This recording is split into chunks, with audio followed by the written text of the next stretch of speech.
Everyone from me, Brent Graham of goodforthegame.co.za. What a cracking weekend of rugby we got ahead of us. Rugby Championship, New Zealand, South Africa, Australia, Argentina, two great matches. We've got the Currie Cup semi-finals. The NPC, we'll touch on that. Fortunately, one of our guests has got knowledge there. And then, of course, the women's rugby quarterfinals as well. I've had to mute one of my guests because he wouldn't keep quiet at the start of the show when I was trying to get live. I'm going to come to him now. I am going to unmute him. I'll take a bit of a chance there. And let's go to the bottom of the screen at the Crow Tips. Chris, great to see you, mate. It's probably been a couple of weeks since we last chatted. How you doing? Yeah, very good. It was a couple of weeks ago with Oracle. I think we were previewing the start of the Rugby Championship and speaking about how the books were going to go. I think I mentioned there might be tears, and there have been a few already. But let's hope not this Saturday. I'm obviously thinking we'll have a much better performance. But yeah, it's been quite a championship, so really enjoying it. And yeah, betting's been solid, been okay, so all good.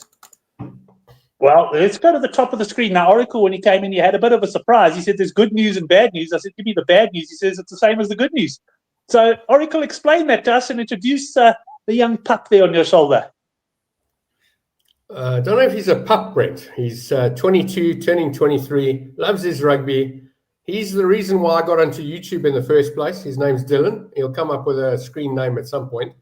But where he differs from me, and vastly, is he knows the players and he knows what they're trying to do on the field, and he knows why coaches make selection changes. I got no idea. So, yeah, I thought, give him a shot, and he asked me, can he come on? I said, absolutely. So let's see how he goes. And he's young and he knows young people, and maybe we'll get a few more followers out of it. So why not? Excellent. Well, Dylan, welcome to the show. And maybe let's start with you. First of all, your thoughts on the outright rugby championship at the moment. Of course, New Zealand and Australia in the box seat after those wins last weekend. But have the Springboks still got any chance? I mean, you'd think they'd have to win this one, eh? Yeah, so especially the Springboks and New Zealand game, I genuinely think that the Springboks have a much better chance than they did the last game, especially with the team now that we've put out. It's much more of an attacking team, which I think competes very well against New Zealand's attacking style of rugby. And Argentina, they've put out a team that's around about the same as they did last week. And I think the downfall with Australia is they're playing a fly-off that's on his second test cap this weekend, which I don't think he will. I mean, he obviously can perform well, but on a second test cap against Carreras, who's got multiple test caps for Argentina, I think that experience is going to play a big factor in the game. Your dad mentioned you weren't that into betting, but the handicap here, Australia -4.5. So would you be saying Argentina to win this game or to beat the handicap? Or both? I think Argentina can win it. Yeah.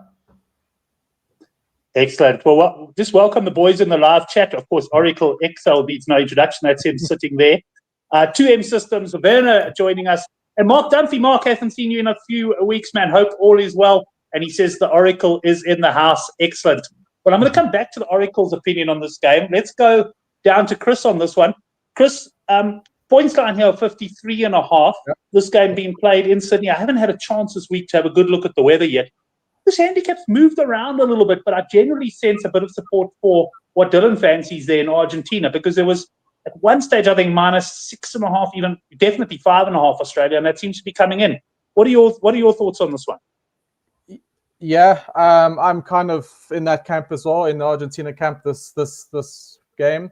I was more in Australia last week, but I think like was mentioned, yeah, Tane Edmund and playing a fly-half, they're almost like we talked about their fly-half choices and levels. That's like, if you want to call them their fifth choice fly-half, if you want to go down the ranking. I mean, with Len Ekitau's also out. People might agree, but I think Len Ekitau's probably been the best inside centre in the world this year. He's given Swahili and the outside backs plenty of space. And no Ekitau outside Edmund, Spasami, great player in his own right, but also a very loose player. I think Argentina are going to find more opportunities against Australia. I think they lost at the end, didn't they? It was quite an interesting end of the game. Yeah. The guy Australia went for the win and they got it.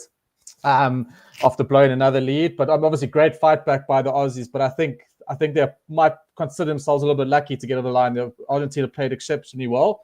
So yeah, I like the 5. I like the plus here, but I also actually more like the points. I actually like the points last week. It's come down this week. The weather is good in Sydney. 52. I'm looking at my lips. Two teams are going to have a good go. I don't think it's going to be as tight as last week. So I'm firmly a bit on the over 52 here and a strong lean on the plus for this game.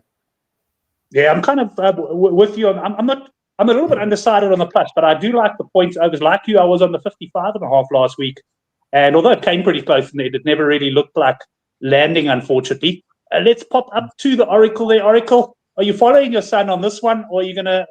And I imagine you are, because I know you're a bit of an Argentina fan as well. Or have you got any other views? Brent, I'm an Argentina fan if they can win. And you asked me last week, they're 24-1 to win this championship. And I'm guessing they're probably 33, maybe 40-1 now. This is the time. If you didn't jump on last week, take it now. And if you did jump on last week, take some more, because they runners. They got out. They're 40-1 now, Gav. They're 40-1, I think, now. Yeah, I think Value. so. I thought earlier in the week, yeah. Can they win this game? Of course they can. When bookmakers go +4 about a team, or even +6, this, again, I spoke about it last week. This is an 11, 12-point handicap on a normal situation, all teams being equal. And I don't know, they got out too quickly, and they probably sat there thinking, we've won this game already. They tried to defend, and I remember the comments I made to my wife on Saturday morning. What are these guys doing? You're on the line defending. Don't give away penalties. I don't know who they are. You're talking about Ikitau, Chris. That's one name I do know. I can't pick him out in a lineup, but I do hear the commentators, Ikitau, and I hear that many times. And he's obviously a crowd favourite, and they like him. And if he's not playing, that's probably bad for Australia. In fact, I'm going to say it is bad for Australia. And I'm quite surprised that this is 4 points. I would have honestly thought that after Australia's victory last week, we'd see a bit of 7 or 8 or even 9. So even though it's lower than what I expected, it's still the punt for me. I'm going Argentina on the board here. They should have got the job done last week. They made mistakes. They were the better side. Did Australia play the last 20 minutes better? Of course they did. But it was a 60-20, and I think Argentina win this game, and they solidified early in the contest, and it's not down to the last 10 minutes. I think Argentina win this game before we get the 60 up. But Fareed is saying he's got the Argies right last week, and he's going to get them right. He says head of the curve is the place to be. Certainly is, Fareed. No doubt about that. That's why I'm a bit undecided on the handicap. I like this Australia side, so yeah, we'll have to see. But yeah, I think that's... Look, for me, not the big game of the day, of course. The next one taking place in Wellington is big. And Gav, I'm going to start with you now.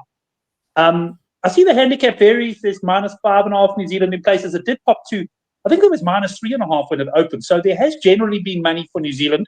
I think possibly on the back of the team that Rusty's picked, which, like Dylan said, it's not necessarily a bad team, but there's just general sentiment has said the money has come a little bit for the All Blacks. What do you think there? -6.5, and we've got a points line of 48.5. I'm a South African punter again, Brent. Excuse me, and it's not a biased decision. It's a decision based on the fact that they can win this game. They had a chance to win it last week. In fact, going into the last 20 minutes of the game, hanging in there, they went 14-0 down very quickly, Brent. And if you'd punted South Africa plus at any point in that game in the last 65 minutes, I can't remember the exact minutes, but for more than 75% of that game, if you'd backed South Africa on the plus, you're a winner. They came back and won. They won most of the game. They didn't win the first bit, but they won the rest of it. And that's good enough for me. Rusty's not a mug. I mean, I've said this many times. Can New Zealand win this game? Of course they can, and they probably will. But I'm still, the price, it's at -6. I'm getting very close to 2-1, probably 18-10, 19-10, 2-1 in places. I like South Africa at that price. They can win, and they probably will. I'm not touching New Zealand in this. It's South Africa or no bet. And in fact, if you're brave like me, it's board South Africa or no bet. Yeah, and certainly board South Africa. If Argentina happen to beat the Aussies and South Africa happen to be New Zealand. Then this competition is wide open. Dylan, what do you think of this game? Yeah, so especially looking at the lineup, is you can already see that the All Blacks lineup, especially in the back line, is a much more experienced back line other than the scrum half, which obviously they had a scrum half crisis at the moment. I think it's the first 3 choice scrum halves are injured, or first 2 choice scrum halves are injured. The red guy's gone because he was 4. No, he's on the bench. Well, then they're on number 5. Yeah. So Finlay Christie, obviously, he's on the bench. But Noah Hotham, I think it will be his 3rd test this weekend. And I mean, having especially a scrum half position, a less experienced scrum half is going to be a bigger impact than having more experienced scrum half there. I mean, that's a big position to fill. But yeah, no, the Springboks backline is a very attacking backline, also, but less experienced. I mean, you've got Ethan Hooker, who this is going to be his 3rd cap. Apalele Fassi, I think he's now on like around about 10 caps or so. Yeah, so it's a less experienced South African backline against a more experienced All Blacks backline, which I still think the Springbok backline has the attacking factor that's needed to win the game. Right, All Blacks. Just to give you I'll come back to you now, Gav. My views on this one is I'm very much leaning towards the overs points here. I see a lot of support in the Good for the Game forum, and I just want to bring up the forum very quickly before I come back to Gavin there. We launched our new site just over a week ago. I think it was, it was during the course of last week, and I must say it's really going nicely. A lot of guys signed up already, and of course the rugby thread almost up to 1,000 views already. So if you're not on the Good for the Game forum yet, we've got some great competitions coming up over the next weeks. We're busy lining up some sponsors, so do get involved. Register on the forum, and whether you're just watching or you're contributing, it'll be great to have you on board. Gav, I'm going to come to you in just a second. Just want to go through a couple of the comments. Mark says New Zealand by 1-7, so a tight game. In the end, the 1-7, as Johan said, did arrive last week. Emil saying either team by 1-7, that you can get at Bet Exchange, probably about 14, 15 to 10. And Brad says bet of the week, RG's Bok double, probably at around 11-2. Right, Mr. Cohen, come in before we bring Chris in. I'd like to say hello to a couple of people, actually. Yeah. I'll start with Mark Dunphy. Sorry, man, I didn't say hello to you earlier. I do apologize. Welcome to the show. Brad Gordon, welcome to the show. Thank you very much. So Dylan didn't mention it. I thought he would. Dylan played club rugby with Ethan Hooker when they were, 10, 12 years old. So he does know somebody in the Springbok team. I've never known anyone there unless I've met them in a pub after they've been had 6 or 7 Sharpies. So he knows a Springbok and I don't. Excuse me. Yeah, no, I like South Africa. I think, I don't know. I like it. I know I liked them last week, and I don't think I was wrong. I think they had a bad start. I carry on all night. I like it. I hear what you're saying. You often have that feeling you're on the right bet, but I think those who, there are those that argue if you got the bet wrong, then you got the bet wrong. Chris, your thoughts here? Points? Yeah, I'm looking at those points and I'm licking my lips because I think there's no rain about. I think there is wind, though, which can often play into, less points in games, but probably see closer time. But I do agree that if you look at these matchups, I think like last week was a very tight bruiser and affair. One-off runners from the books. I think this week it's just the look and feel of this game it's going to have a different shape this week for sure. There's no doubt. Damien McKenzie in the back, Sasha and Quibus and Willems at 12. So definitely going to look different. I think it might actually get quite helter-skelter. So actually what might be against it, you might still see a lot of mistakes because the books and New Zealand are making a lot of mistakes. I mean, New Zealand ultimately had 3 opportunities and they got all 3 and the books butchered 30. So, I mean, I think the books should be more clinical. I mean, yeah, so going on to how I think this game, for me, it's a tight game. It's a 1-score game either way. So I'm probably leaning. I would love the books to win. I would call the books if they just barely settled their team for once this year, but they haven't. So it's like an invitation team every week. It's the only thing that's stopping me backing them completely. But let's face it, the books had come in with a 3-game consistency team. didn't put the mistakes down, didn't give them a 14-point lead, they win the game. They probably are man for man, possibly the better side against New Zealand if it had all things equal. But what bothered me is the books look like the books of the old 2014, 15, 16 teams that go to New Zealand. We get our hopes up and we don't win. But I'm going to call what I'm calling is a close game. I like the books on the plus here. I like the overs. I think the 1 to 7s all in play. Those are all the bets. Those are all strategies we're going to go for. But that's how it's going to definitely be a close game, and I hope the books will squeeze it. Right, let's go. Gavin, you had another comment on this game? Yeah, I just want to tell Chris, I don't think he's right when he says that we're the same as we were however many years ago. I remember... Yeah, not the same. I said he looks like it. Yeah, I don't know. I just remember that double draw in Australia. I don't know if you remember that, Brent. We had 2 draws. Can't remember who the kicker was, but he kicked the ball out and we drew twice in a row with Australia. Once in South Africa and once in Perth, I think it was. That was horrific. Then we lost that. I was at that game in Kings Park, where we lost 56-14 or 12. Half the stadium that had arrived earlier had left. They're all drinking in the pubs in the grass. This is a much better South African team. We played so badly this week and only lost by 7. I don't know. I think we're in the right place. We're going to, yeah, he's got his hand up. Go for it, Chris. No. You look. This is the most partial and objective books preview you've given in a long time. So I'm impressed, Gavin. No. I'll tell you what, Chris. I think this is our worst game in the last 18 months. How's that? We can't go back 10 years. I know.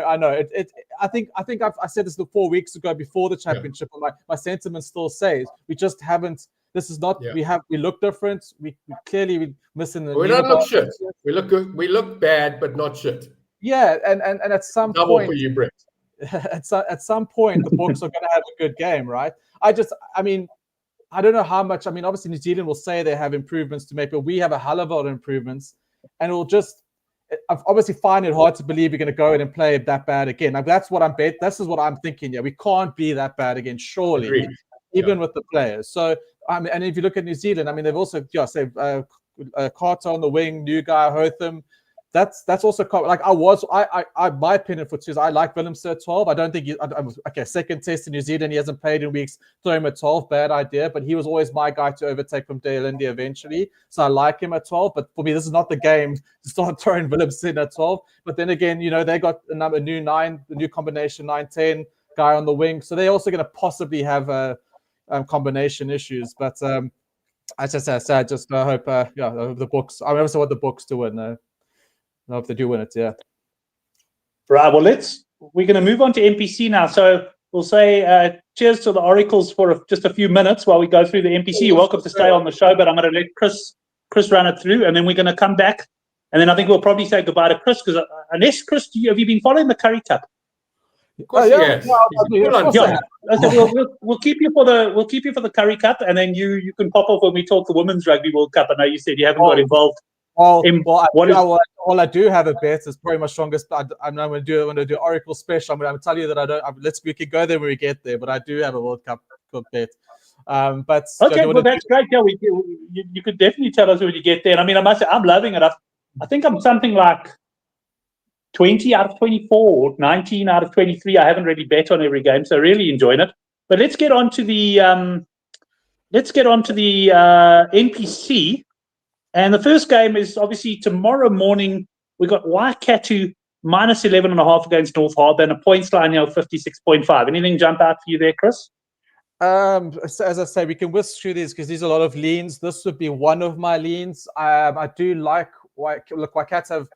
I think I mentioned the show a few times where Waikato at home have served me well, taking them on their points most of the time.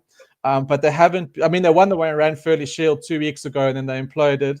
And they haven't been as strong. But I think at home, North Harbour have been pretty much abysmal this season. They've got Talia on the wing, but they've got no one else there to shout home about. So I think this is a spot. I like spots. I like to win teams where they are in the situation in the season and the teams they pick. I like Waikato is a high handicap, but it's a lean on the minus handicap here. You could even look at the points. Waikato points are in play. I think just because North Harbour are bottom of the log, they're not having a great season, And I think this is a nice spot for Waikato to bounce back.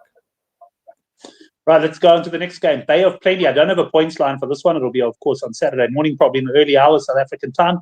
Bay of Plenty -4.5 against Hawke's Bay. Yeah, another one. Same sentiment. Bay of Plenty. Last 2 seasons, I've really enjoyed betting them at home, and they've been very good this season again, showing good form. Also in the top 4 or 5 of, I think, at the moment. Hawke's Bay have also had a very impressive season. So this could be a tight. I mean, this is a tight one. The Hawke's Bay could be winning this. So again, if this was another season, it would be Bay of Plenty all day for me. But because Hawke's Bay are no mugs, it will be a slight lean on the plus here for me. Right, Farid is saying cap too high. I'm on North Harbour with Waikato just average here. Then, of course, talking about the first game. The top game. They haven't been their old selves, but it's just one of those games where I've got a feeling that this is the game that because they have showed it and that they've put it together. Right, Otago, very narrow underdogs against Taranaki. So basically a choice game here, Chris. Yeah, so money is coming for Otago because it was out at +2, -2 earlier. So that makes sense. Otago have been a good season. I would have possibly lent on that +2. Also I don't have money, so I haven't placed the bet on that. But I think the pick'em game is about right because Taranaki sure can win it, but Otago also, it's going to be a tight game. It's well capped, but I'm going to sit on the fence because it's exactly what it is. Even if you'd like the try bets, it's a classic try bet. I think it's a 1-score win either way. Well, Farid there saying go Taranaki. Let's move on to the next game. Auckland -9.5 points at home to Manawatu. I'm not touching Auckland with a barge pole. I can't read them. I can't call them. I read them wrong. They won last week finally. Manawatu obviously aren't the best team, but yeah, I would have previously bet this all day. There wouldn't have been this line previous seasons, but the way the seasons have gone. But I'm not betting this game. It's 2 teams. I don't know what will happen. I don't. The team sheets could. Right. I haven't looked at the team sheets either. That swayed me. So yeah. Right, we'll move on to Canterbury -8.5 against Tasman. Yeah, Cap's there for a reason because Canterbury have been super strong this season, and Tasman they started a bit slow, but also been a bit inconsistent. That's the thing. This is like maybe the Currie Cup, but also the NPC has been a little bit more inconsistent this year. You've seen a lot of teams, some results that you wouldn't be expecting and blowout. So I understand why it's Canterbury +9. I would. The way they're playing, you would probably say Canterbury, but it'll be, for me, it's hard to back to oppose Tasman because they are a strong side. So on the number and the level of the teams, I would say plus. But again, so as I said, I don't have nothing sticking out on NPC this week. So yeah, a slight lean on the plus. Right. Well, we got one more NPC game to get through. Southland -3.5 against Counties and Manukau. Yeah, this is going to be my pick of the slate. Actually, I like Southland. Yeah, they did so well. They took the Redford Shield off Waikato. Amazing performance, and then obviously I think they must have absolutely been pissed and whatever all week, and absolutely got trounced by Canterbury. They're not a bad side. They're back at home. I think they've got some wounds to repair, and Counties they're a good side.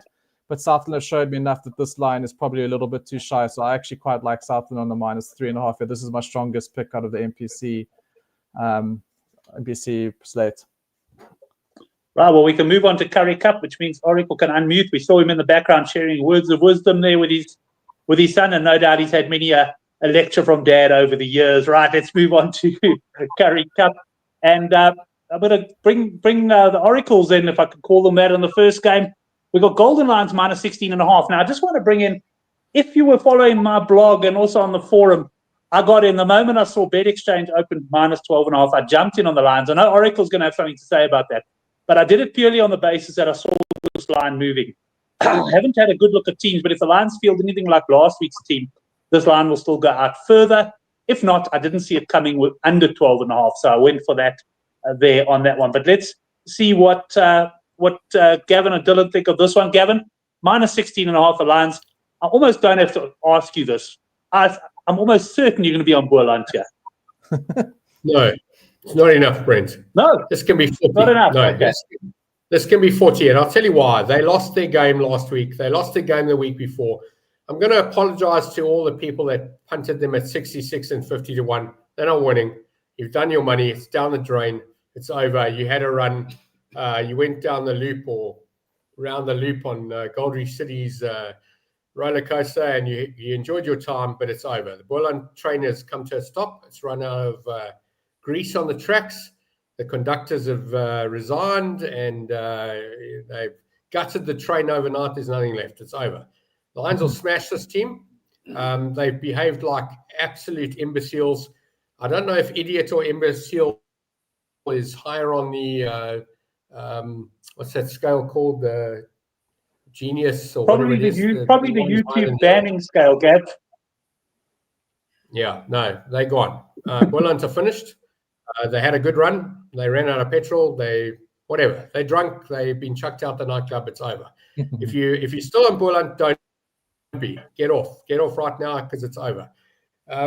Lions played sorry, Brent, I have to say one thing. 2 weeks ago, I got one game wrong, and that was Boland. And last week, and that was the bet I had with you. And last week, I got one game right, and that was the Lions. So I had a completely conflicting 2 weekends. But I'm going to say, before you even ask me, as much as I like South Africa to win, and I like Argentina to win, for me, Lions minus here is a gift of a century. This team is finished mentally, physically. They've had their time. I honestly thought they'd get to the final. They had their moments. They were in control. They had it in their own hands, and they threw it away. They are on a mental scale of 0 to 1,000. They're sitting at 14. They're at the bottom. They've got a little bit of juice. It's about to go. It'll go in the first couple of minutes. Lions will smash this team. I know it's a semi-final. I know that bonus points don't count. Doesn't matter to me. Lions will smash this Boland team by, honestly, 30 plus, 40 plus. It'll be big. It's race over. Put the result in, pay the punters. They're not even going to come close. There shouldn't even be a price about the Lions. Dylan, I'm going to ask you to wrap your tip here a little bit quicker than your dad's. Yeah, we'll be slightly quicker. So I'd say, from the beginning of the season, I would have said, yes, definitely Boland is a huge contender to win the Currie Cup. But, as time's gone on, they lost their last, 2 games. If this game was by their stadium, by Boland, I think they would have had a much better chance than it is now, where they're playing at Emirates Park. But this is going to be definitely bigger than the minus. It's 16's being generous. Yeah. No, I agree with you guys. I think particularly, if the Lions field the same team. I mean, Grick was last week, as Gavin said, he pulled one back on me last week with that one. But I mean, the Lions with the URC players are just too strong. And I totally agree with everything the lads have said there. So, Chris, you've got to be a brave man to come in punting Boland from the hip here. Well, I'm just asking Oracle, can I cash out on my Boland to win this Currie Cup? It's suspended. I can't get my money back. I can't get my anything out there. Listen, Chris, that's a big problem, eh? I was chatting to a guy who's trying to bring a software into South Africa. I had a meeting the other day because I'm not in the industry, so I can really represent anybody. And I had a good hour meeting with a Greek guy. I won't mention the company now. But I said to him, you guys are going to, if you're coming in here and you want to get in, you've got to have your rugby right. You've got to have your racing right. Everyone's got casinos. They've all got cricket. They've all got soccer. The niche market here is getting the sport right and coming out early with proper prices, not this algorithm sucked out stuff. You've got to know what you're talking about. And he said he agrees with me. I said, well, proof is in the pudding. So I agree with you. These bookmakers are too scared. I mean, I remember sitting in 1999. That's Dylan -4. He was -4. He wasn't 22. It was -4. That's how long ago it was. And we had a meeting. What are we going to make a price? And we made a price and we put it up. Done. There was no, let's check with Betfair. Let's check with other people. You put a price out and you laid a bet. Those days are long gone. These oaks are so scared. Most of the people working at these companies don't know anything about it. Yeah, can't argue with you there. It's a very different game. I will say one thing, guys, quickly on that. Bet Exchange did come out earlier than everybody else with their Currie Cup handicaps. And they had the -12.5, and I couldn't get all what I wanted to get on it. But I don't have a problem with that. The bookmaker came out. I don't expect them to put themselves out of business with the line. By all means, come out early, limit the punter to $1,000, $2,000, whatever it is, or limit the overall amount you're prepared to lay of it. But give and then in that way, it also sorts of markets. I've got no issue with that. If you first out, you're prepared to put your neck on the block there, to use a different word, or to use a good word. I mean, I don't have a problem, Gav. You also agree with that, eh? Yes. In fact, I've got a nice analogy of this, and I use the garage door as the example. So you don't want the car to go into the garage door, so you close the garage door. But if you want your kid or the skateboard or the bicycle to get in, you don't close it fully. So I've always said, and I've worked for bookmakers. The guy comes in and says, "Give me 50 grand of that," and they close the door. Boom, we move 2 points. But the smaller punters, the 50s, 100s, 500s, 1,000, even 2,000 rand punters, why can't they have a bet at that number? Because the guy's taken everything. I don't like that. So if you've got a 50,000 rand limit before you move a price, lay 35 or 40 and stop the big punters and let the other 10 or 15 or 5 or whatever the number is for the small guys to get that price as well. I mean, why close the door because one guy snapped everything up? That's been a gripe for me for many years. And bookmakers in South Africa, I was about to say, I don't know about overseas, but Europe, it's probably worse. But let the small guys, like in other words, let 50 rand bets go through, let 100 rand bets go through, let 200 rand bets go through. You've put up earlier, you had -12. That -12 bookmaker bet exchange is this example. Sure, they probably laid 50 grand of that, but why isn't -12 available still for the small punter? Let the small guy have a go. Are they really scared about him? And I shouldn't be scared about him. Stop the 50 grand bets, 20, 15, 10, whatever number. Let the small oaks have their bet. Yeah, I don't have a problem with the market moving because at the end of the day, like you can't have two markets. Because I mean, you can't also frustrate. You got to have the 16.5, which is where the punters can get their big bets. But I hear you totally at the start. No. You know, you don't have to. You don't have to. Friends, I'm going to say it this way. So you press the button, right? You go on there and you see -12. And you put 50 grand. It's going to say, sorry, if you want 50 grand, you're taking 17. Okay, let's lower it. We go to 20. All right, you can have 16. Let's go to 10. You can have 15. Let's go to 5. You can have 14. Oh, you want a -12 bet? Sorry, $100. That's what I'm saying. Let the small oaks get it. But it's, I hear you at the start. That's why I don't have a problem with it. But ultimately, when the market moves, it causes a hell of a confusion for punters. If you show -12.5, he clicks it and he tells him, it's all in the zero. No. But Chris, what are your views on that? Well, after all that, so Lions as well. No, I was actually about to say, because you said I haven't looked at, I haven't seen the odds. I hadn't yet. And when you said -12, I was about to say everyone go empty Granny's pension on it, and it's going to move to 20 tomorrow or in the next hour, because that's the most ridiculous. I can't even believe it started at that. I hope they get in rinsed. They're going to get. I kept it 25.5. I kept it 25.5. I had to move. I mean, I don't know what thought process is going there, because we surely, I mean, if they weren't anticipating the Lions are not going to play their main oaks, which they surely are. Even if they weren't, I still probably would have. No, maybe would have higher. But anyway, it's gone now. Anyway, -16 is also too low. The Lions back. Nah, I mean, I think it is the end of the road for Boland. Unfortunately, they might put in a nice first half like they did against the Stormers. But now that even these URC guys have had a hit out, they're going to even be more conditioned and ready to go. It's the business end. I think it's going to be a long day. I think Lions on the minus, Lions on the points. There's no points lines yet, right? Because this could be no, we haven't seen points just now. A field day of points. Boland games are in those conditions probably going to. I don't think it's raining in Joburg, is it?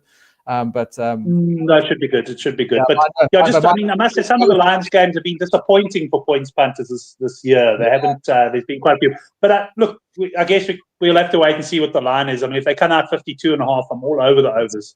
But I see this coming out at 57.5, 58.5. I think. But the thing is, for me in the overs, like I said, if I obviously I like to find the overs, and that's my strategy a lot of the time, but.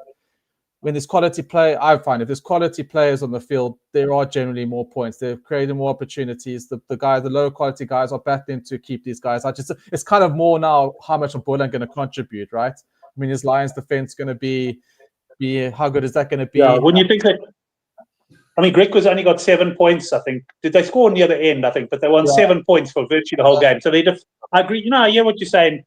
But I think ultimately, we'll have to wait and see. I mean, if I give you 52, you're going overs, right? Of course, yeah, for sure. But if I give you 58, what are you saying, man? Are you thinking about it? Well, in the olden golden points days, but not what I've seen in this Currie Cup. It hasn't been. No, I was about to say I wouldn't be chasing anything over 55 at the moment in the Currie Cup. Gavin? Yeah, Brent, this is one of those games where I'm of the opinion that Boland don't score. So instead of going over points, and I hear Chris, and I agree with both of you, I just think you're better off going over Lions points here. Yeah. I mean, I said Lions. I did say over. This is a game plan for them. Yeah. So I'm actually going back quickly to look for a comment from Johan, and that's exactly what he said earlier. Yeah, Lions points over. So agreeing with you there on that strategy there, Gav. Chris, we're going to stick with you for the next game, which is, of course, my 25-1 shot, who I was feeling a lot better about before last week's hammering at the hands of the Lions. I'm not a cash-out man. You know that from my golf bet last year. But anyway, -6.5 against Cheetahs. Cheetahs came back strong against the Bulls. The Bulls, of course, were down to 14 men at the time. This is exactly where I handicapped it, Chris. I didn't see any obvious value here. I can see Griquas beating the Cheetahs. I think the Lions at Ellis Park will probably be one step too far for them. I was hoping to go to Kimberley for the final. What are your thoughts? No, I agree. Well capped. I think Cheetahs are also running. I think Griquas, even though they are, I was not surprised they made it, but they've also been one of those teams that I've not caught at the right time. So that's obviously just sentiment going on there. So, but if I'm looking what's in front of me, 7 is the right cap. Not nearly as confident as the Lions bet. So I'll sit on the fence on this one. I haven't decided yet. Right. Well, let's give Gavin a little bit more time to catch his breath there, and we'll go to Dylan. Dylan, thoughts on this game? Yeah. So, for me, over the season, they've been two equal teams. They've both put in their great performances, their bad performances. But I think the Griquas have this one in the end. But there's not much else I can say about it. The Griquas have it at the end. Excellent. Oh, that was short and sweet from one of the oracles, something I've never said on the show before. So congratulations there, Dylan. It's an absolute first for us there. So that's the Currie Cup. And right, I'm just looking down here. We've got, of course, now got the Women's Rugby World Cup. But Chris, I don't think you're going to. Well, you wanted to talk to. So let's talk about your bet. And also then, before you leave us, tell us what else you fancy. If you want to stay on for the show and look at all the handicaps, because there are only 4, you're more than welcome. Well, I don't know if Oracle wanted to comment on the Cheetahs game. I think Oracle still had something to say there, I'm sure. Yeah, I know he completely forgot about me. I forgot about that. That's number 3 of the show, Brent. You guys on the camera. Okay, Gab, sorry. Chris obviously wants to hear what you've got to say, so please tell us what you think about the Cheetahs game. I'm getting confused here. No, Brent, no, this is... I made a mistake with my... I jumped in too early thinking that made Cheetahs favourite. I didn't see the handicaps first, and I'm going to tell you this is also not enough. This is race over as well. Cheetahs... I don't know how they beat the Lions in that game. I think you and I had a bet on that one, actually. I can't remember. But, I'm all over the Griquas here. I think this is race over. They win this game comfortably. And I'm going to say they've got a shot in the final. It's going to be in Joburg. It's not going to be anywhere else, obviously. And if it was, if Boland win the game, it's obviously in Kimberley. We're not going to Kimberley. We'll go one day, Brent. I did the army in Kimberley. If you didn't know that, I spent quite a while there. I like Griquas. Griquas, this is race over. 6 is not enough. I thought this would be closer to 10 or 12. I think Griquas won this game comfortably, and it's the end of the road for the Cheetahs. They've got nothing left. They were lucky in a couple of games. Yeah, Griquas Lions final. Lions, well, we'll talk about that next week. But yeah. But I hope you're right. Actually, I'd like to see Griquas in the final. But Chris, thanks for realizing that I didn't get Oracle's opinion on that game. But let's talk Women's Rugby World Cup. Now, Chris, I'll be guided by you on this one. Do you want to go through all the games with us, or do you just want to give us a bet up front, or what? How do you want to play it? Yes. So this is it. So I'm going to put a caveat out there right now. I haven't watched 1 minute of this World Cup. I don't know one single player. I have no clue. I'm Sorry, Chris. My No, I was club just is not joking. I taking just any- removed Chris from the Oh. studio there, just as a bit of a joke on that one. Chris, Yeah. Chris, you said you don't know any players. My club is not taking any new members, unfortunately. It's quite full. No, I said, I don't. I haven't watched 1 minute. I don't know any of the players. However, I do follow. I do see the news. I do see how women's rugby, how the teams are doing. This is a wrong. I've also got a few punter friends who do watch. Got the wrong favourite, Chris. Tell us, please. What they got is the wrong handicap. I'm not. I know I'm going to offend a few people, but this is going to be a 70-point job into South Africa. This is the wrong cap. I'm saying this is one of my best bets of the weekend. In what I see, and I'm happy to take it almost blindly. I don't think minus 38 is not it's too short. Like it's too slow. I think this is going to be at least 50 points.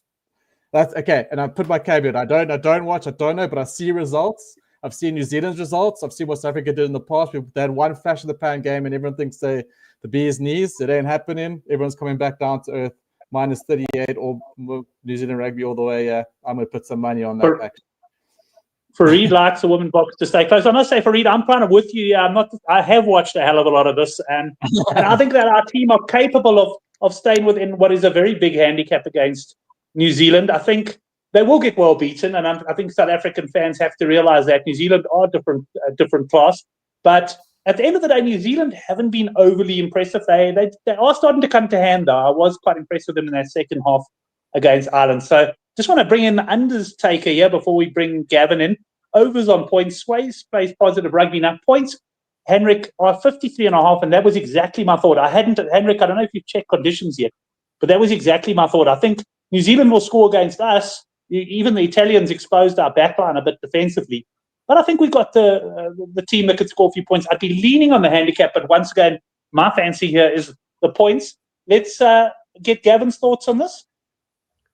I was quite confident last week, Brent, with that game against France with a plus 24. And you pointed out and said, listen, they're fielding a weaker team. And I didn't buy into that. And you were right, 100% right.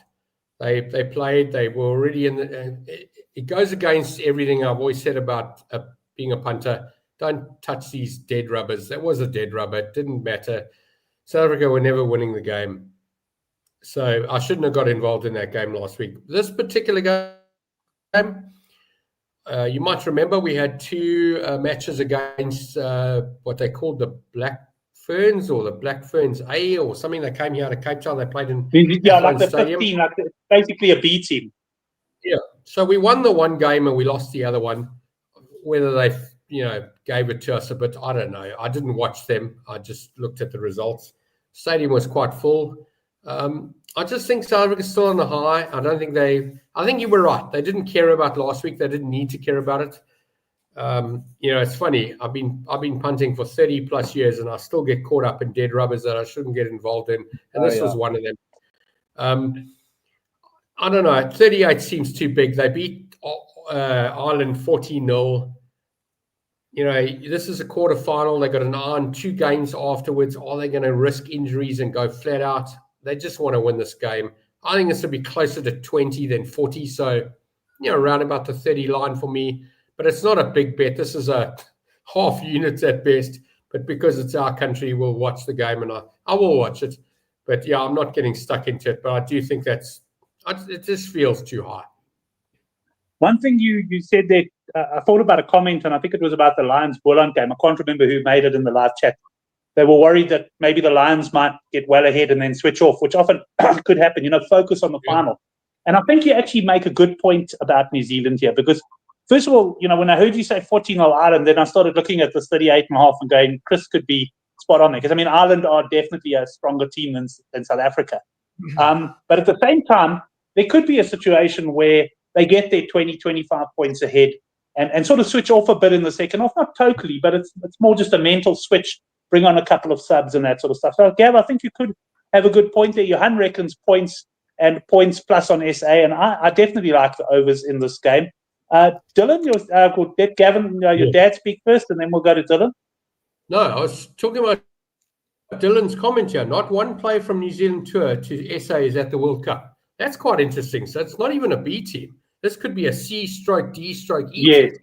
But Well, Dylan, I'm going to suggest you correct here. No, I'm not going to argue the stat there, but I'll go back to Charles Savage's comment in 1999, and he said there's no such thing as a bad New Zealand team. So I'll apply that to women's rugby as well, and just say there's not too much difference between the C and the E team. So, I think it was a development squad coming over, which learned something, and it was also important for South Africa to have that game because we haven't had the top 5, 10, top 5, whatever rugby countries coming to South Africa and playing. We've had the Spains and the Italys and the Japans coming over here. We haven't had Tri-Nation Rugby Championship, Six Nation kind of action in South Africa with South African women being at home. So we haven't even tasted that kind of rugby. This was new, and again, they played at Athlone Stadium, 15,000-seater, 10 k's away from where I live.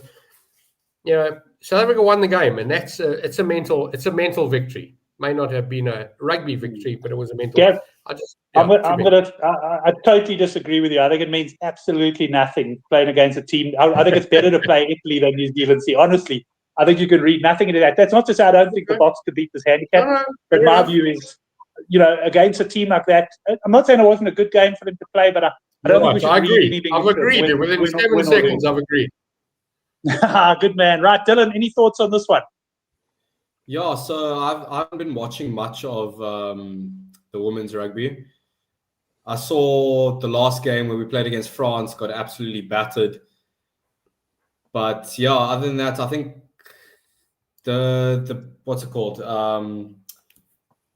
New Zealand are going to switch off after a bit. Is what's been said already. I mean, I completely agree with that. I think the handicap is a bit too high, so I'd take the South Africa plus.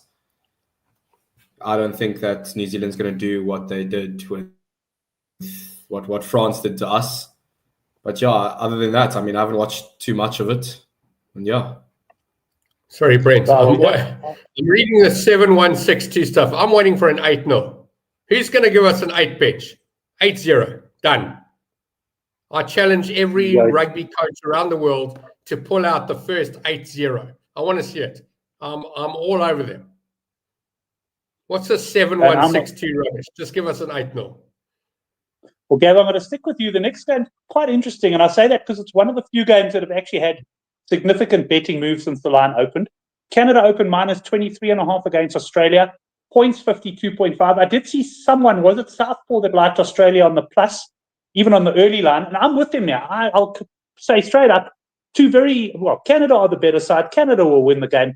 But I think Australia can stay within the handicap. They're well capable of scoring points. I think the overs is in play here as well. Gavin, any thoughts on this one? Yeah, last week I went for the Canada minus against, I can't even remember who it was, but I took the Canada minus. I think I said 52 was enough, and it wasn't. And it was 24, and they still didn't beat it. I think they won by 22 or 20. So I got that one wrong. Of course, Canada, definitely the better side, which is odd, actually. From a rugby perspective, it's difficult to get your head around that Canada are better than Australia in rugby. Yes, it's a women's game, but it just feels odd. I'm going to say that Australia plus is probably the right way to go. I'm not going to get involved in this game because that's Australia plus or no bet for me. Dylan? Honestly, absolutely no clue. He's got his father's right, 100%. And I think that's the thing with the ladies rugby. Look, I've enjoyed it, but as much as I've got a good record in the ladies rugby, you have to look back and say, no, you've not only that, I haven't really picked my games because I've actually punt, but there's a couple of games where I've won in the last minute, or I've got, you know what I mean?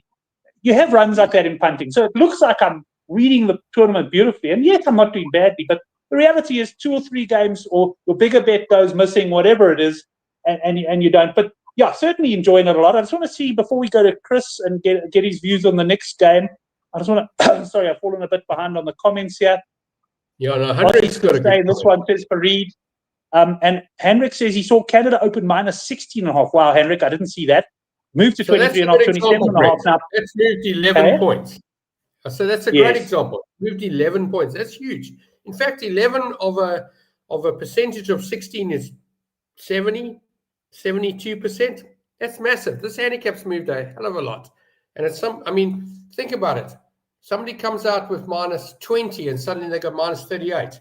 It's too big. I mean, you can carry on going, but it's way too big. Yeah. Look, I mean, I don't think many got on the minus 16 because that one was probably taken up quick. Just want to comment on a little bit something happening in the live chat. If you are reading the live chat, I won't highlight it too much. But yes, Peter Paul, you're spot on. I quickly went on to the website, and the minus 28.5 is 5 to 10, and the minus 32.5 is 13 to 20. So definitely a mistake there on the punters. Chris, any thoughts on this one? Yeah, as I said, Brent, I mean, obviously it was a little bit facetious, so we were half true in the last prediction, even though I do think we'll struggle. But no, I don't know. I saw Hendrik said he likes the plus at 28. I trust Hendrik's judgment on the women's. I'm sure he's been following it, so I'll follow Hendrik blindly on the plus if I get involved. Well, it's like Nathan says when he likes a line and it's going the other way, he must run more. So Hendrik, I'm sure, thinks the same. Let it go from 27.5 to 30.5, and then we'll get in on the Aussies. Right, Chris, anything on this game? This handicap has been stable, minus 23.5 France. Big victors over South Africa. Ireland hammered by New Zealand, but the result was skewed a little bit by the fact that New Zealand just got on top of them late in the game. I'm leaning towards the Irish on the handicap here. Crow tips? Yeah, Brent, as I say, I mean, I don't have any field. Like, obviously, if I minus, that's a very high minus for me to be bet on, but I know women's rugby. This is why I don't really follow it, because I don't like that. It's quite uncompetitive, even though I know they're giving it a good go. But I wouldn't have any view on it. Yeah, I mean, just to comment on that, I mean, you're 100% right in the sense that we've got 4 quarterfinals here, and this is actually the closest handicap. That being said, we're going to have some cracking semi-finals, and I think the way the game is developing, we'll be sitting in 8 years' time talking about some close, if we look at how the men's game has gone, the days of New Zealand walking onto the field, South Africa, whatever, and just beating some of the Six Nations teams are gone. So I'm enjoying the development, but I totally take your point, some big handicaps there. Gavin, 23.5 in this game? Not enough. France minus. Reed agrees. France minus there. I'm surprised at this minus. Just sorry, 1 second, Brent. What was the New Zealand minus last week? 27.5, 28.5, thereabouts, against Ireland. Yeah. It looked like it was actually going to arrive. The plus looked like it was going to arrive. Looked like it was going to arrive, if I remember correctly, till about the last 5-6 minutes. And then New Zealand, they did score a good couple of tries late. Henrik just making the point. ABT, Amy Barrett-Taron. Oh, and I don't want to say how many times I've sworn at the team for old Amy. But she will slow the game right down. Jokes with the players all day will keep Ireland in the game interesting. So watch Amy carefully there, guys.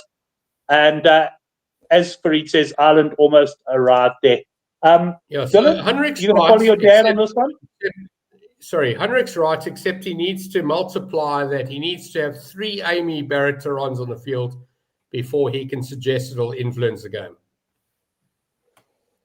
Unders all the way with ABT. Dylan, any thoughts on this game from your side? I mean, also, it's not too much women's rugby for me that I've watched, but he's watching this weekend. Oh, yeah, I'll definitely be watching this weekend. But right, well, let's move on. Oh, sorry, carry on. No, that's what I was just going to say. Okay, and then we'll go on to the last game. England minus 41.5. This is a big handicap, but it just shows you what a different class England are in this tournament. Scotland have actually impressed me. They're also a team that can score points. Interested to hear what the Undertaker thinks of this one. 55.5. I would be leaning overs here as well. I think, look, England's defence is brilliant, but Scotland look a team that can perhaps trouble them and get a couple of tries. Oracle, anything for you in this game? I'm just having a look here, Brent. I wanted to see. So I backed Scotland to beat Fiji, if I remember correctly, with you. You backed Scotland to beat Fiji by more than 33 points, and they beat them by like 19. What I'm saying is I was on the Scottish and you were on the Fijians. Yes. And this handicap's 41. No. Minus as well. I know it sounds odd, but I think I'm on all the minuses here. Can I just ask, guys, for women's rugby, because I don't watch it, why are these so lopsided? Are some girls much bigger than other girls? Are much teams better coached, just better quality? Coaching. 100%. Coaching and ground ground, what do they call it? Ground routes or whatever. Chris, I'll tell you this. I made this comment during the show the last few weeks. South Africa will win this World Cup within the next 4 World Cups. It's all about money. It's all about putting the right coaches in place. I mean, I remember when my son over here, sitting over here, 22 years old, when he was playing at primary school, there was one girl in the team. She came in and joined the boys because there wasn't girls rugby. Girls are playing rugby at school in New Zealand. They're playing rugby at school in England. They don't play rugby at primary school in South Africa. It's coming. Yes, a couple of front schools maybe, but it's about the community. And I'll tell you, that game we played against Italy and we won. 50,000 girls want to play rugby now, just on the back of that one game. We will be minus in finals in the next 4 World Cups. So it's going to happen. So yeah, I mean, unfortunately, I'll be 70 odd when that happens. I'm not looking forward to that. But anyway, carry on, Chris. You and I will go watch the final in Kimberley, Brent. Well, that's what you're saying, because I've only watched one women's rugby game. It was the last World Cup final, England versus New Zealand, which was actually pretty good game. But I imagine what you're saying is there's these big differences, and I suppose it will take 1 year of decent coaching, a girl having much more experience to close those gaps, right? Chris, I'll say that it's not quite accurate. I'll say Farida's hit the nail on the head here. Not that coaching and that's not important. You could see with South Africa, they put place in there. They put resources. I could see the potential in South Africa 4 years ago. I thought the coach Robenheim, I think it was, did really well. But they've injected it. We've got one professional team, the Bulls Daisies now and that. But this is the chief thing at the moment. You've got professional leagues in France, England, and New Zealand where the girls actually play full-time professional football. So they focus on it as a career. Now, the good news is, I mean, we've got a South Africa. I don't know how many we got that play there, but I mean, it's like any English league. You get players from all over the world. And if, for argument's sake, South Africa get to the point that we get a professional league, that will make a huge difference. So you guys are spot on with the comments. But I think the fact that England have got the league is obviously a very, very big factor for them. And as Peter Paul says, they also play the Six Nations. So they're getting exposure against each other. That comes to Gavin's point earlier as well about playing the bigger team. So fascinating. Right, but that's why we've got the goal. How far are we away from having a rugby championship women's? Because we started the rugby championship under 20. When do the women start? I've got to say in the next couple of years, in fact, if not next year, this starts. Yeah, I mean, I suppose it takes some planning on that, but I would imagine you're right. I mean, they started the under 20 rugby championship, and I imagine they will start the rugby championship as well. And I mean, I don't know what Argentina side like, but based on Brazil qualifying from that region, I would say not very good. But maybe we could get them in at some stage as well. Most rugby but anyway, players have got wives, Brent. They can play. Yeah. So Farid not quite agreeing on the Six Nations there. But anyway, that brings us to the end then, guys, of the show. We've covered a lot of rugby. I must say I'm looking forward, like Farid, I've done very well in the World Cup. Covering Super Rugby Australia. Henrik asking me if I'm covering Super Rugby Australia. I must be honest, I was 52 years old and 9 months when I found out about Super Rugby Australia. Me too. Literally an hour ago. Is it televised? I'll ask Henrik if it's televised. There. In the meantime, let's just have a look at Johan's weekly treble. Australia, Argentina over 53.5. Get the rubber stamp from me, Johan. South Africa, New Zealand over 48.5 rubber stamp. And the women's game, 53.5. Geez, Johan and I, we're either both going to be sipping champagne on Saturday night, or alternatively something a lot cheaper. So that's it there. Ryan also popping in. I hadn't seen him on the show. He was about to ask the same question as Henrik regarding the Super Rugby AU. So thanks, guys, for letting me know about it. When did Henrik say it was starting again? This weekend. So I'm a bit late to get involved now. But certainly, Henrik, if you've got any fancies, please stick them on the forum or send them to me and I'll stick them on, because, of course, we'd love to cover all rugby. Henrik does say he's all over the Reds minus and Force plus. Reds will smash the Brumbies and Force will beat the Waratahs. Oh, you'll have to stream it. So, okay, that does lose my interest a little bit, because I do like to watch my rugby when I play it. But that brings us to the end of the show, guys. So let's go into our we haven't done it, I think, for a while, the best bets on the show. And Dylan, I'm going to start off with you. I know you're not a massive punter, but of what we've discussed today, what would you say your most confident play would be? Sure. And don't say go opposite to your dad. That's cheating. I'm going to give you what I'm going to bet straight after the show. Is I'm going all on the board. Springboks, Argentina, Lions, and Griquas. It's a All on the multi-putter. board. Likes, Multi. Okay. likes I'm going to give you some fully- advice there. I'm going to give you some advice. Leave the Lions out of it because they're going to add so little value to your bet. And I can't tell you the number of times when it's those bets that actually knock me out from multi. Yeah. So now I'm only teasing. You're welcome to put them in, but yeah, even the treble will work out at a massive price there. Brad he's taking a similar 11-2 with Argentina and the box he's taking. Chris, Gavin, let's go to you. What is your best play? If you're having one bet, Lions minus. If you're having two, Lions minus South Africa on the board. If you're having three, Lions minus South Africa on the board and Argentina on the board. That's it for me. And Greg, one man I can tell you will minus Greg. And one man I can tell you will definitely be placing more than 3 bets, but that doesn't mean he's going to rank them all up there as a sort of best bet material. But Chris, what are your thoughts? I'd also say Brad. I know Brad and I used to work together. How's it, Brad? Many years ago. I had beers with him last week. Yeah. No. Yeah, my best bet. On the caps, I love the Australia overs 52. I just truly believe it's going to be open game. That's a low enough number for me. I capped it around 56 again as last week, so I like that number.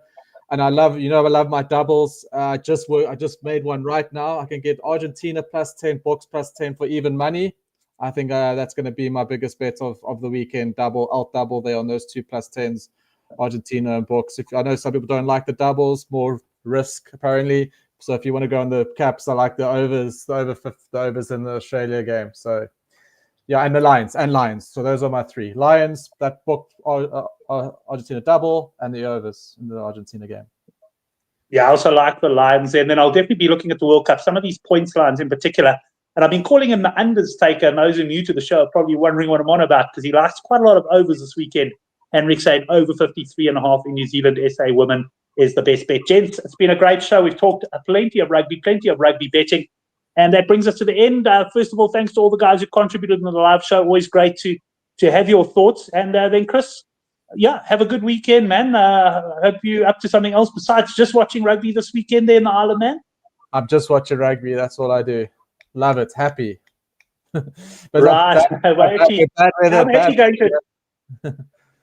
actually going to a 21st on Saturday night. And I must admit, I'm looking going, which game's going to be interfered with? It's at a restaurant. I'm just hoping there's a TV there. And then, Dylan, yeah, have a good weekend, man. Good to chat to you there, following in your father's footsteps. 100%. And Gav, shot, man, we'll chat soon. I'm very concerned you're going to a 21st, Brent. Is that a friend's daughter or son or somebody you met randomly during the week? No, we're at the age where, we all had kids at similar times. My son turned 21 in Jan, so it's that type of thing where we all the birthdays are coming up. Of course, I need to win some. I need Griquas to land the Currie Cup to pay for my son's 21st. But anyway, that's another story totally. But thanks everyone for watching. We'll see you next week, 9 o'clock for the handicap rugby chat that matters.